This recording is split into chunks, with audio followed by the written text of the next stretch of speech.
मूलाधार चैतन्य से साधक तेजस्वी, मनस्वी और ओजस्वी बन जाता है। हमारे धनंजय क्षेत्र और मलमूत्र क्षेत्र के बीचों बीच में जो खोखली सतह है, वहाँ ऊपर जो है मूलाधार स्थित है। वहीं पर स्वयंभुलिंग है, वहीं पर सुषुम्ना का केंद्र है, और वहीं पर जो है प्राणाग्नि शक्ति, कुंडली शक्ति भी वहीं पर है, और वही प्राणाग्नि शक्ति है। प्राणाग्नि शक्ति का आधा भाग इस मूलाधार में स्थित है। मतलब कहने का तात्पर्य प्राण भी मूलाधार में स्थित है, और इसमें इतना कोश संचय है कि उस कोश के अनुदान से मनुष्य अगर उसको सही रूप में उपयोग में लिया जाए तो मनस्वी, तेजस्वी और मनस्वी बन सकता है। लेकिन उसका शरण किया जाए तो मनुष्य काल कवलित हो जाता है। ये विद्युत तरंग है रे। ये शरीर में जो प्राणाग्नि है वो क्या है? विद्युत की तरंग। वास्तव में आकाश में जो अदृश्य तरंगे है, अदृश्य ब्राह्मी शक्ति है, उस ब्राह्मी शक्ति को मूलाधार खींचता, क्या करता है? खींच लेता, खींच करके उसे ग्रहण करता, और ग्रहण करके उसको जो है अपने शरीर में फैलाता है, विस्तृत देता है, और फिर अवशोषित करता है, और उसके बाद में ज़्यादा शक्ति होती है तो उसको निष्क्रिय कर देता है। तो इस प्रकार ये तेजस्वी शक्ति, वास्तव में ये मूलाधार में शक्ति है ना, वो सूक्ष्म विद्युत शक्ति है। सूक्ष्म विद्युत शक्ति है। जिस प्रकार तारों को टच करने से जो झटका लगता है, उसी पर इसमें कितने वोल्ट की शक्ति है। हमारे शरीर में जो सूक्ष्म विद्युत शक्ति है वो कितने ही वोल्ट की विद्युत शक्ति है, लेकिन हमें उसका जो है वो ध्यान नहीं पड़ सकता, उसका ध्यान नहीं पड़ सकता। इसका कारण है हमारी ये शक्ति कई चक्रों में, कई उपत्यकाओं में ये बंधी हुई है, जीवन के कोशों में ये कैद है। इस शक्ति को जगाना पड़ता है। इस शक्ति को जगाने से मनुष्य में वो सिद्धियां प्राप्त होती है जिसका वर्णन किया नहीं जा सकता है। सिद्ध योग बन जाता है मनुष्य। क्या बन जाता है?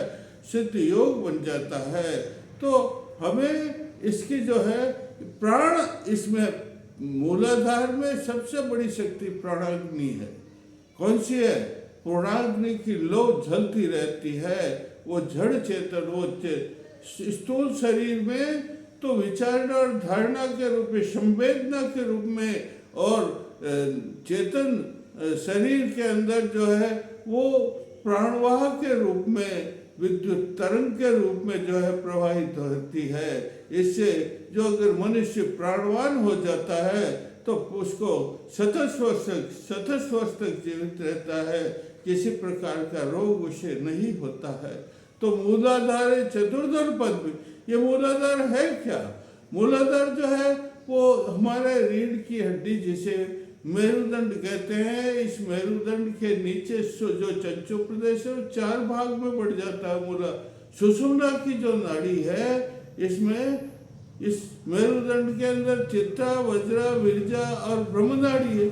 ये ब्रह्मनाड़ी सुषुम्ना की नाड़ी नीचे बाया के 4 भाग में बढ़ जाती है, और कमल की कली के समान हो जाती है, शंख के समान हो जाती है। उसको जो है स्वयंभुलिंग कहते हैं। क्या कहते हैं उसको? कंद कहते हैं, उसको कूर्म कहते हैं, उसको इसी में सुमेरु लिंग है, इसी में सब कुछ शक्ति है भाई। तो इसके अंदर क्या होता है कि ये 4 दल हैं। कितने दल हैं? चतुर्दल पद में मूलाधार है, श्लोक है, मूलाधारे चतुर्दल पद में चतुर्थ अक्षरे लम बीजम स्थिताय सिद्धि बुद्धि शक्ति सहिताय गणेशाय शतम जपम निवेदयामी। वापस बोलता हूँ, देखो, मूलाधारे चतुर्दल पद में, मूलाधार में चतुर्दल कमल होता है ना, इसमें 4 पद्म होते हैं, 4 पंखुड़ियाँ होती है। चतुर्दल पद में और उसके ऊपर 4 अक्षर लिखे होते हैं, वम सम सम सम, ये 4 अक्षर होते हैं। और इसमें लम बीज, कौन सा बीज? लम बीजम लम लम लम लम लम लम लम लम लम लम जपना पड़ता है। लम बीजम स्थित है, इसमें सिद्धि बुद्धि शक्ति है। कौन सी? अरे सिद्धियां भी प्राप्त होती है, विद्युत कोटि प्रभाव भी प्राप्त होता है, और जो है सब कुछ। और गणेश जी इसके प्रेरित, मूलाधार के प्रेरित कौन है? गणेश जी। कौन है? गणेश जी के मंत्र जपना चाहिए। गंग गणपतये नमः।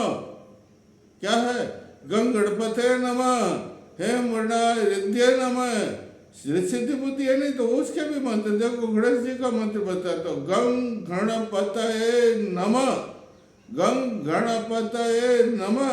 अब रिद्धि का बताता हूँ, हेम वर्णाय रिद्धिये नमः, हेम वर्णाय रिद्धिये नमः।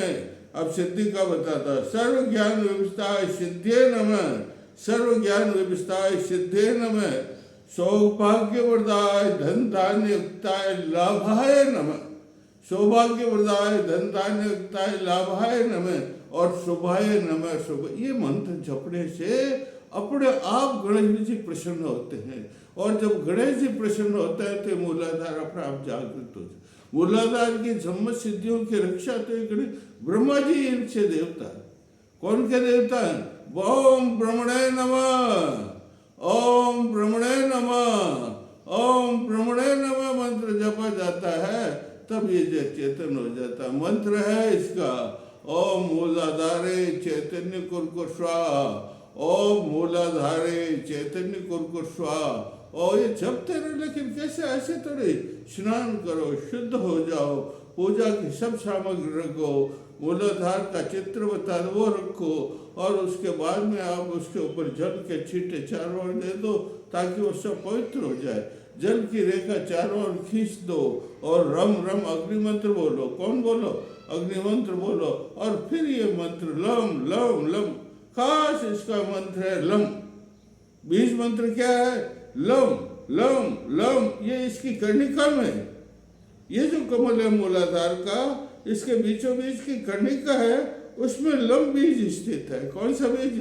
आप मेरे चैनल को सब्सक्राइब करें, लाइक करें, मैं इतनी मेहनत करता हूँ, एक प्यारा सा कमेंट भी करें।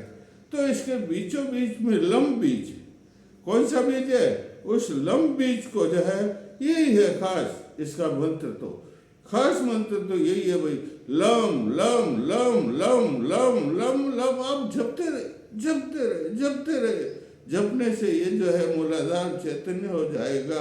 और बीज मंत्र बताया ना मैंने आपको, वम, ये 4 पंखुड़ियाँ, 4 पंखुड़ियों के ऊपर 4 अक्षर, वम सम सम और सम, इन चारों को आप जपते रहे तो ये मूलाधार चैतन्य। और मूलाधार चैतन्य कुरकुर स्वाहा, मूलाधार चैतन्य कुरकुर स्वाहा। एक और बड़ा मंत्र बता दिया। मंत्र तो बहुत है बेटा, लेकिन जब आप साधना करोगे तब ये मूलाधार तो बेस है रे। मूलाधार तो कुंडली शक्ति का बेस है, षटचक्र है। षटचक्रों में पहले मूलाधार है। जब भवन की नींव मजबूत होगी तो भवन मजबूत होगा, और जब जो है भवन मजबूत नहीं होगा तो क्या? इसलिए मूलाधार को सशक्त करने के लिए आपको तपस्या, तप, स्वाध्याय, प्रणिधान लिखा हुआ क्रिया में, किसमें लिखा हुआ है? तपस्या करनी पड़ेगी आपको, स्वाध्याय करना। स्वाध्याय का मतलब रामायण वेद वेदांत पढ़ना, उनका सार निकालना और निधिध्यासन करना, और उसमें जो सत्व है उसको ग्रहण करना। ये जो है निधिध्यासन, ये स्वाध्याय कहलाता है। ईश्वर प्रणिधानम, अरे ईश्वर का तो आपको जपना ही पड़ेगा। ओम ईश्वराय नमः, ओम ईश्वराय नमः, ओम ईश्वर। शास्त्रों में लिखा ईश्वर प्रणिधानम। अरे आप जो कुछ भी कर्म करते हो, कर्म सा मनसा और सब उनको समर्पित कर दो। किसको? भगवान को समर्पित कर दो। निष्काम भक्ति करो तो ये अपना आप चक्र जागृत हो जाएगा।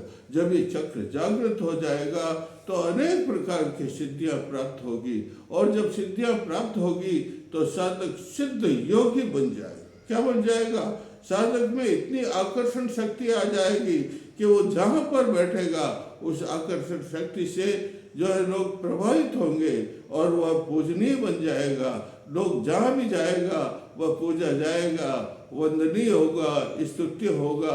अब मैं आपको कल भी कई मंत्र बताऊंगा, और मूलाधार की आगे की विधियां बताऊंगा। बोलिए जय श्री राम, जय श्री राम।